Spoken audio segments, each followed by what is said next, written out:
Hey everyone, welcome back to another Fred tutorial. My name's Josh, and today I'm going to show you how to use Fred's optimizer to optimize a lens to focus light onto an analysis surface.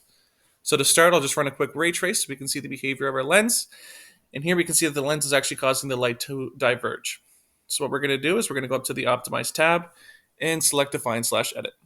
And here you can see that I've already defined my elements, but I'll give you a quick rundown of what's going on.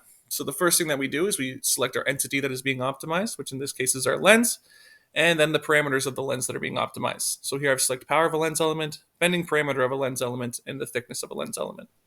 After we've done that, we needed to define our upper and lower limits. So for the example of the thickness, I've selected 0.1 to 1. So that means that the thickness cannot go below 0.1 millimeters and cannot exceed 1 millimeter. After we've done that, we're going to go to the merit function aberrations. Here I've defined it to be the RMS spot size radius. After that, I select my analysis surface that the calculations are going to be performed on, which is analysis surface 1. And then I set my target, which is set to 0 because we want our spot size to be as small as possible. After doing that, we'll move over to the Method tab. And here you can see I've set the merit aberration to run for 50 iterations or until the merit function changes less than 0.0005.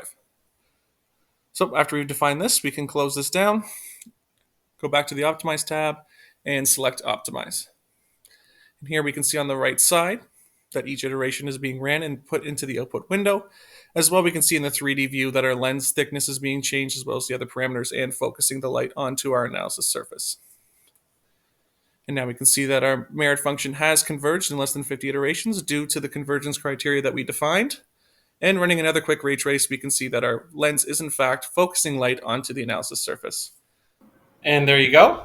As always, CBS is here to help support all Fred users, and keep an eye out for more helpful content just like this.